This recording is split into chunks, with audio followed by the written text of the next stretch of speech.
One of the toughest objections to Christianity is the claim that Jesus is a false prophet because he predicted his second coming would happen soon, and yet it's been 2,000 years, and 2,000 years isn't soon. This is a tough one. It doesn't get as many responses as it should, I think.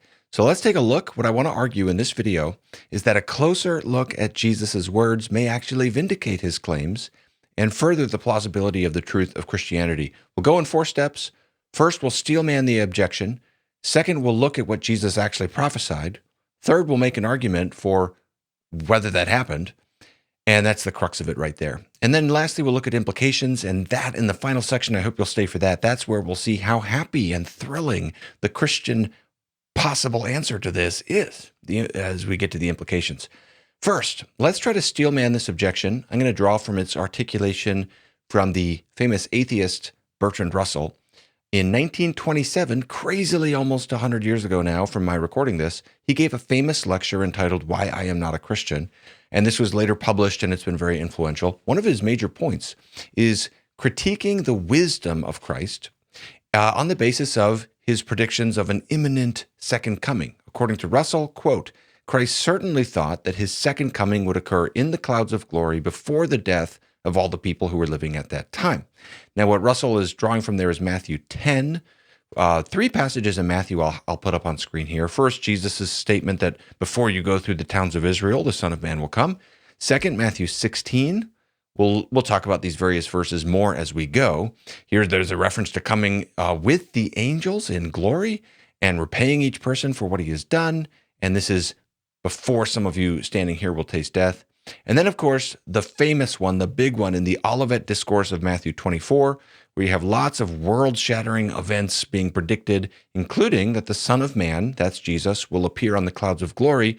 And just a few verses later, Jesus says all this will happen before this generation passes away. Now, for those of you who are Christians like myself, we can be too defensive right out of the gate. Let's try to court this objection first and almost sort of grab it and receive it in and digest it a little bit. You know, instead of trying to evade it, let's kind of let the anvil fall on us and let's feel the full force of this first. Because sometimes there's these instinctive reactions that are not very satisfying.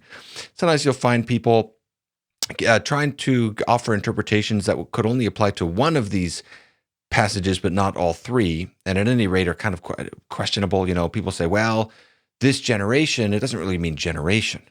I'm not persuaded of that. I think that it does mean generation, and there's lots of reasons we could go into for that. Or people will say that Matthew 16 is actually about the transfiguration. I'm not persuaded of that based upon all the details in that passage. But here's the thing. Not only do I think those are tough interpretations, but they only would apply to one passage, not all 3. You still have Matthew 10, for example. So we're trying to steelman Russell's argument here, and I just want to make this point that you've got 3 different timetable references, and that's compelling, you know, because they all align in the amount of time that they're predicting, maybe 40 years or something like that, going through these cities. Some of you won't be dead yet. A generation passes away. That's said in 3 different ways, in like a vice grip that it's hard to wriggle out of that in terms of the specific time frame that seems to be in view.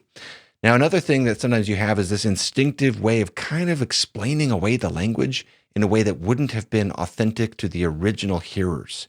So people will come up with various ways of trying to make it sound like, well, this language about imminence is really just about urgency or something like this. Lots of appeals like this. People might appeal to the Chronicles of Narnia, where Aslan says, I call all times soon. And they'll make an appeal like this. I personally don't find that very satisfying. I can understand why a skeptic wouldn't either. Simple fact is, can you imagine one of the original hearers of these texts taking them like that?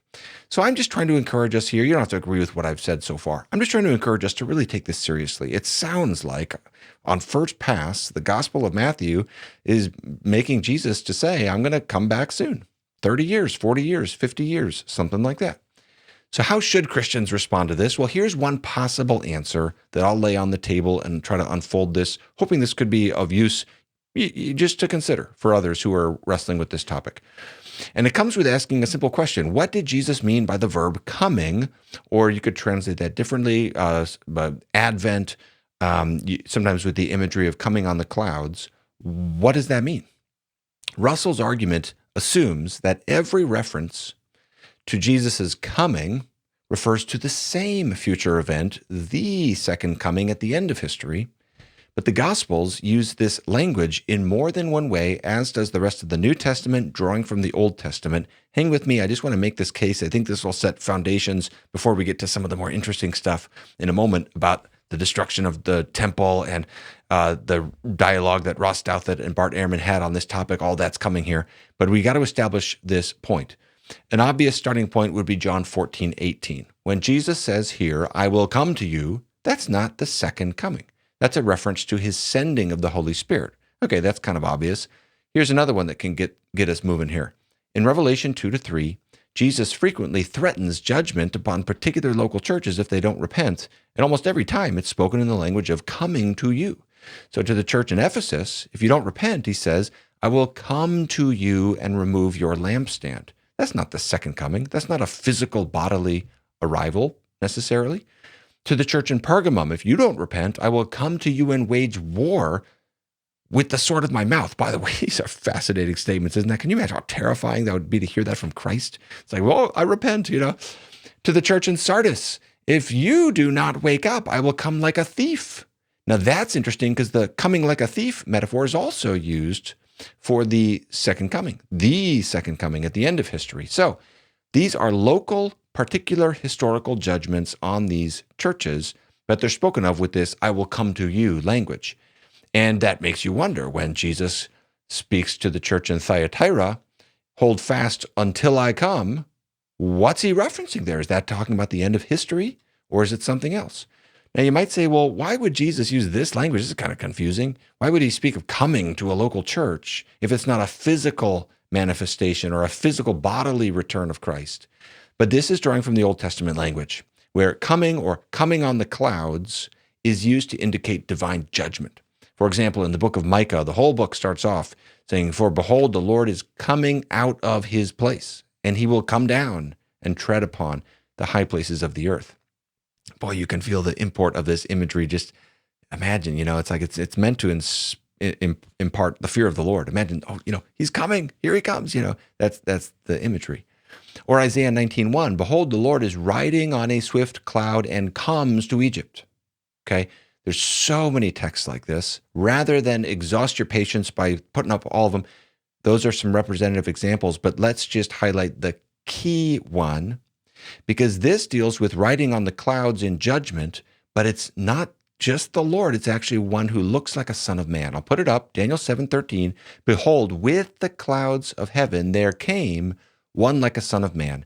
This is so important because this is Jesus's favorite self-designation, the Son of Man. By the way, here's a quick aside.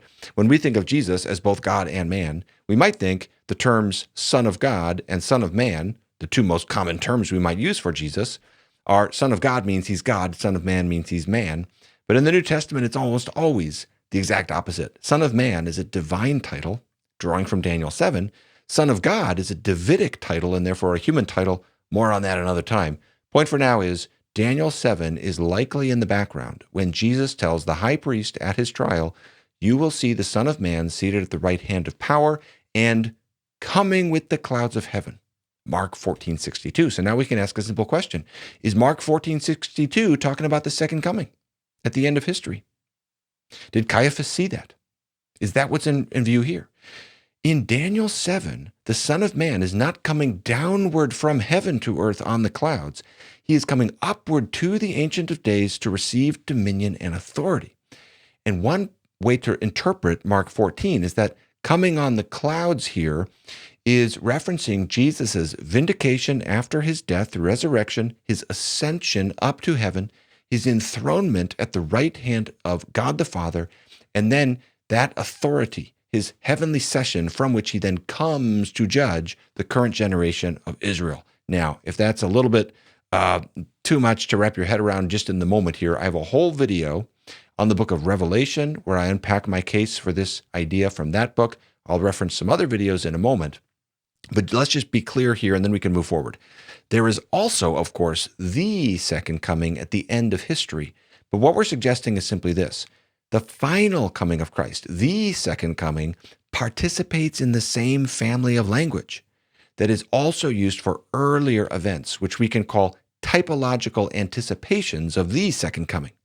There's particular historical advents of Christ. He comes over here, he comes over there to judge, that prepare us for and partially instantiate the final advent of Christ. Now, this is not a post hoc rationalization imposed upon these Matthean texts to try to make sense of it, because this is consistent with how Old Testament historical prophecies worked. The Old Testament prophets would frequently use cosmic end-of-the-world language to describe not just ultimate judgment day, but also historical judgments within history that anticipate that final judgment. Every historical judgment is a messenger of what's ultimately out ahead. And so the language gets intermingled. So Isaiah 13 will describe the fall of Babylon with reference to the sun, moon, and stars going dark. Ezekiel 32 uses the same language for Egypt. This is a lot of the language used in Matthew 24. The term the day of the Lord can describe both historical events and final judgment. So the same prophetic imagery in different passages can have different horizons. And now, if you want more on all of this, I've done several videos on this. Specifically, you can see these two on the screen, also linked below. I give a fuller case in those. I work through the Matthean passages. We started off with Matthew 10, 16, and 24.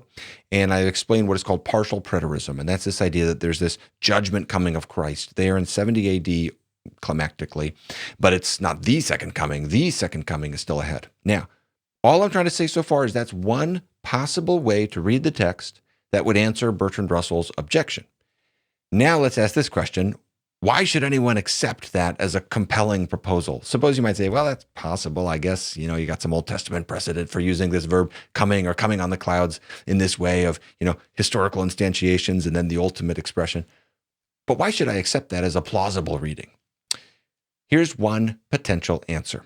Because Jesus' prediction of a coming on the clouds comes specifically in the context of, and is intermingled with, a prediction of the destruction of the Jewish temple and Jerusalem more broadly. And that prediction happened. Let me explain this. This is interesting. It is this particular event, the destruction of the temple in 70 AD, that is foregrounded in the Olivet Discourse. That's the whole presenting occasion for this text. It begins with Jesus pointing to the temple buildings and saying, not one stone will be left on another. That's the whole initiating event that leads to everything else in Matthew 24.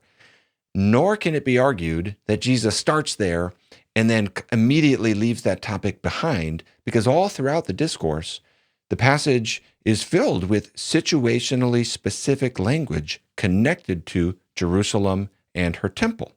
So Jesus is giving warnings that would have been meaningful to the people at that time. If you are in Judea, he says, verses 15 and 16, get up to the mountains, get out of town. Don't hang around Jerusalem when you see the armies coming. And you read this and you see that seems like it's talking about a historical event. In fact, Jesus explicitly references the surrounding of Jerusalem by armies. Luke 21:21, quote, but when you see Jerusalem surrounded by armies. Jerusalem is a specific city. Jesus seems to be talking about more than just the second coming at the end of history here, because his language explicitly references this city, and it seems specific to that time. Now, you can take any other view. I'm not trying to rule out of court other possibilities here. All I'm trying to say is at least this much is in view in the text, the destruction of the temple. And that part of Jesus's prophecy came true. See, we have good reason to think that Jesus' words did actually predate the fulfillment of these events, the destruction of the temple. Even Bart Ehrman acknowledges that Jesus predicted the destruction of the Jewish temple. Two things about that. One, I agree that Jesus predicted the destruction of Jerusalem, so I don't late date them because of that.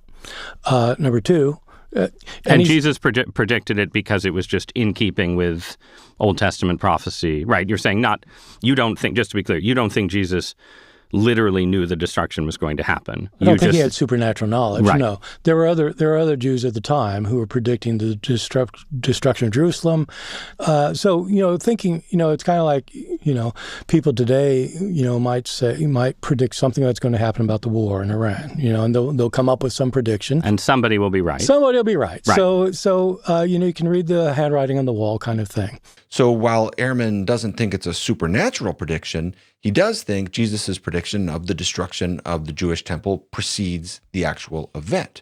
And I could say more about this. If you want to watch that discussion he had with Ross Douthat, Ross himself gives some good reasons for dating some of these books a little earlier in terms of, Luke doesn't mention anything about Paul's death. Paul probably dies between 64 and 67 in Rome under Nero. Luke doesn't say anything about that. He's giving reasons like this why, well, if it had already happened when Luke wrote, he probably would have mentioned it, things like this. For the sake of this video, we don't even need to go into the date of these things. I think a good case can be made that Mark certainly was probably written in the 60s before the destruction of the temple. But even if you think these books were composed after that, many, many critical scholars agree with Ehrman that the words of Jesus himself about the destruction of the temple predate that event. And so the point to leverage from that is if Jesus got that part right, that's a reason to be open to consider, well, what did he mean by these other things? Now, let's think about that for a second. Some people will say, well, yeah, he predicted that, but it's not all that impressive. Let's think about that. I want to be careful with this. I'm not 100% sure exactly what scale of probability you give to this. It's true that Jesus was not the only Jew in this period who imagined judgment falling on Jerusalem and specifically the temple. It's not like this was an inconceivable event. Nonetheless, this prediction is not trivial either. And let me give 3 reasons to take Jesus' prediction of I'm saying successful prediction, true prediction of the destruction of the temple seriously. First, the timing. Remember, Jesus gives us a time frame, and the time frame is right on the money. From Jesus' teaching ministry ending around 30 AD, maybe early 30s, to the destruction of the temple in 70 AD, that is exactly before this generation passes away. Some of you standing here have not tasted death. 40 years fits the bill. Second, the specificity of this prediction is interesting. Jesus refers to the destruction of the temple buildings. Remember, not one stone on another. He talks about the surrounding of Jerusalem with armies. That all happened. The Roman armies laid siege to the city. He refers to things like how terrible this will be for pregnant women and those nursing infants. When I read from my Revelation video through Josephus's account, that resonates. That, Josephus tells some pretty horrific stories about things like that. Things that happen to infants when the famine is setting in. Horrific. Let's not even go there. It's just terrible. The point is, this is not the most specific prophecy in the history of the world, but it's not impossibly vague either. It's kind of intriguing. Thirdly, the significance of this event is interesting. The destruction of the temple is not an everyday kind of thing. This is a world-shattering, history-altering event.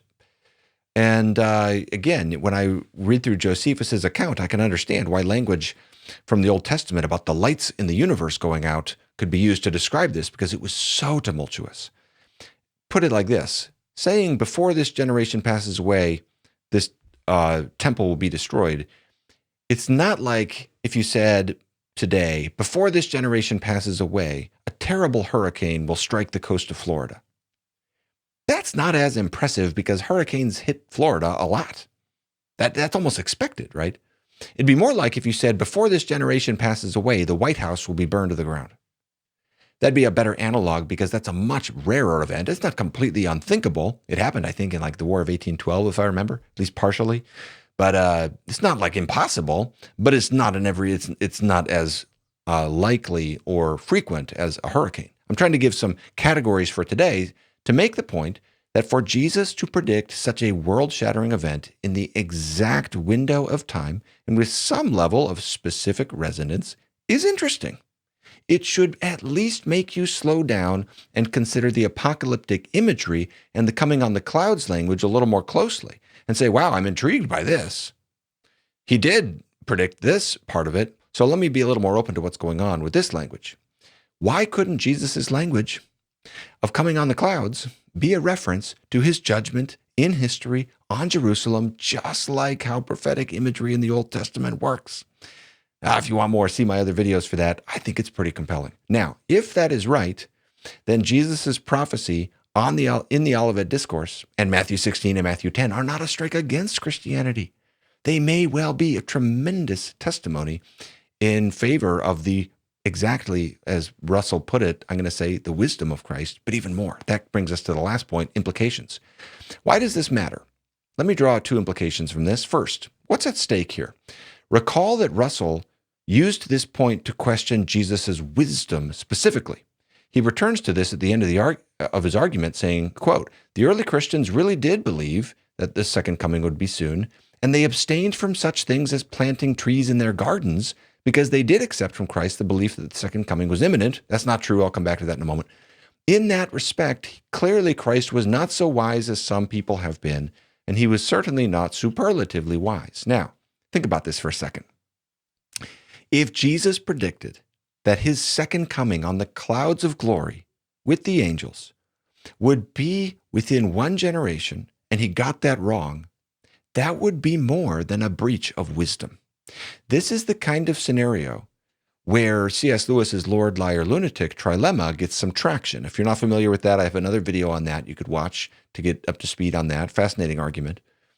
Here's how we can put it through. You can tell I like metaphors. Here's a metaphor. If you said, I am going to become a billionaire celebrity in 30 years, you get that wrong. When you say that, you don't have any plans for how to do that. That prediction might make you a fool. That might speak to your wisdom.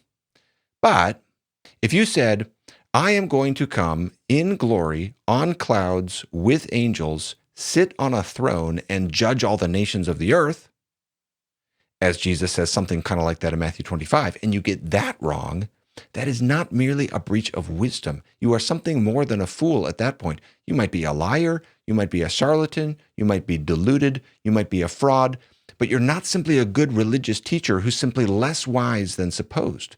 So if Russell's argument works, it proves way more than that. So the first implication here is simply this: we need to make up our minds about Jesus. Either he is the Son of God, or he's something much worse than a fool.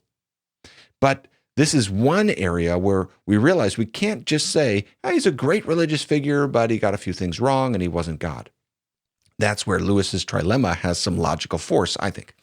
Second implication, there is a deeper worry in this whole conversation that goes underneath this technical question of did Jesus get something right or wrong? And that is, does Christian hope in the return of Christ lead to escapism and withdrawal? You saw this earlier with Russell saying the earliest Christians believed Jesus was coming back, so they didn't plant trees. Now, 2 points I'll make about this to end the video. Number one, there is no evidence that I can find that Christians neglected to plant trees, just the opposite. I'm not sure what he's referencing there. Maybe there's something I'm not aware of, but I've never found anything like that.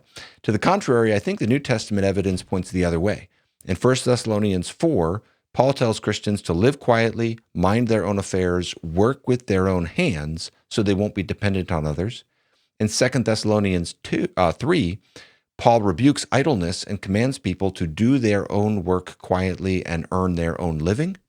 The apostolic vision of faithfully waiting for the return of Christ is not withdrawal or panic or neglect of responsibility, but faithful daily work. Christians are called to be faithful, quiet in their vocation, not to provide for their families, plan for the future. Proverbs 31, wisdom is the wise woman plans for the future. So believing in the second coming of Christ doesn't lead to withdrawal in that sense. It just doesn't seem to happen. That's not the Bible's commands. But furthermore, we can understand why that's the case if we understand the nature of Christian hope in the second coming. And this is the happy part to finish with. I'll put it like this. If you are alive on a Monday, today's a Monday that I record this, and you think that the second coming of Christ is happening on Thursday, that is, even though, of course, we can't know that, that would not be a good reason to refrain from planting a tree. Who knows whether that tree is going to show up on the new earth? I think so often we don't understand the nature of Christian hope. Christian eschatology does not sweep away the achievements of this world. It is the resurrection and restoration of this world, and Christianity's vision of the afterlife is one of the most unique and thrilling qualities of this great religion that I love so much, Christianity. I say more about that in this video, which is entitled Heaven is Not What You Think. I'll just give one example to close with, and that's in the book of Revelation at the very end. Have you ever noticed this verse where the kings of the earth bring their glory into the New Jerusalem? Just think about that.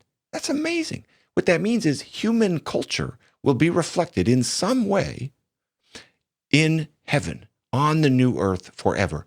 Of course, perfected and organized unto the glory of God. Nonetheless, the second coming of Christ and the final Christian hope does not just sweep away this world. It is the redemption and resurrection of this world. And that applies to us as individuals. My friend, if you are out there faithfully seeking to follow Jesus and life is hard, do you know the hope you have in the second coming of Christ? Every minute you spend serving Christ will matter forever. The impact will never stop. Moms who faithfully take care of their children, you are shaping eternity. Dads who love your kids, same thing. When you're faithful at your vocation, doing what these passages in the New Testament spoke of, quietly, faithfully working, that's impacting eternity. And that's the hope we have in the gospel. So it's not a withdrawal. Believing in the second coming of Christ doesn't mean we stick our heads in the sand. All right. Hope this video is helpful for thinking about that happy point, but also the larger issue of maybe these predictions of Christ are actually a reason to trust him. Certainly, they're a reason to study and make up our mind. Thanks for watching, everybody. Let me know what you think in the comments.